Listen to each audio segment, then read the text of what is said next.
اے بنت ہوا، ذرا غور کرو خود پر۔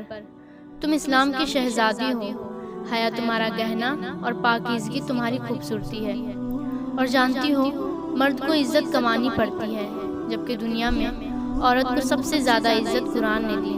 تو پھر تم کیوں غیر مسلم لڑکوں کے ساتھ بدگمانی کرتی ہو؟ اس پل کو یاد کرو جب تمہارے پیدا ہوتے ہی تمہارے کانوں میں اذان پھونکی گئی تھی۔ اس پیارے سے پل کو یاد کرو جب تمہارے والدین تمہیں کلمہ رٹوایا کرتے تھے۔ کیا تمہیں یہ سوچ کر ایک پل کے لیے بھی تمہارے آنکھوں میں آنسو نہیں آتے کہ وہ غیر مسلم تمہارے لیے اپنا دھرم نہیں چھوڑتا اور تم اس کے لیے اپنا مذہب چھوڑ دیتی ہو، اپنے پیارے سے ایمان کی قربانی دے دیتی ہو؟ کیا یہی محبت اور کیا یہی ایمان ہے؟ اگر آج کی مسلم قوم کی لڑکیوں کا ایمان اتنا کمزور ہے تو سوچو ان سے پیدا ہونے والی نسلیں کتنی کمزور ہوگی۔ ایک بار اپنے ضمیر سے پوچھو، کیا تمہیں اپنی اولاد کی ایسی پرورش کر سکو گی جو اپنے مذہب کے لیے، اپنے اسلام کے لیے قربان ہو سکے؟ کیا ایسی بیٹی پیدا کر سکو گی جو اپنے گھر کو مدرسہ بنا لے اور سارے جہان میں دین کی خوشبو پھیلا دے؟ یاد رکھو تم بنت ہوا ہو، اللہ کی بنائی ہوئی بندی، تو پھر کیوں ان بیکار سے محبتوں کے لیے اپنی ایمان کی قربانی دیتی ہو؟ تمہیں ایمان کی قربانی نہیں بلکہ اپنے نفس کی قربانی دینی چاہیے۔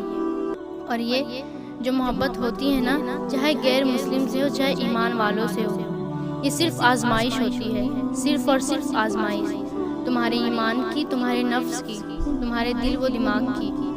اور یہ تمہیں طے کرنا ہوتا ہے کہ اس آزمائش میں کھرا اترنا ہے یا اس سے ہار مان جانا ہے۔ اور یاد رکھنا، یہ آزمائش اللہ کے پسندیدہ بندوں کے لیے ہوتی ہے، اور آزمائش نبیوں، صحاباؤں اور ولیوں کی ہوا کرتی تھی۔ اس مسلم قوم کی لڑکیوں، اپنا ایمان کی حفاظت کرو اور اپنے نفس پر قابو پاؤ، کیونکہ اسلام مذہب حق پر ہے۔ اور پتہ ہے خوش نصیبی کیا ہے؟ دنیا میں 300 سے زیادہ مذہب ہے، مگر اللہ نے تمہیں اسلامی مذہب میں پیدا کیا اور امت رسول میں پیدا کیا، اور اب اللہ سے کیا چاہیے تمہیں؟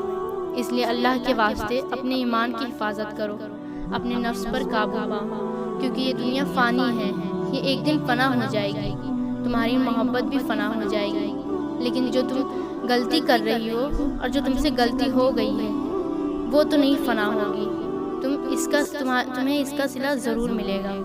مگر اللہ کی طرف سے ایک کال بھی ہے تمہیں کہ اللہ کی رحمت سے کبھی مایوس نہ ہونا، توبہ کا دروازہ ابھی بھی کھلا ہے۔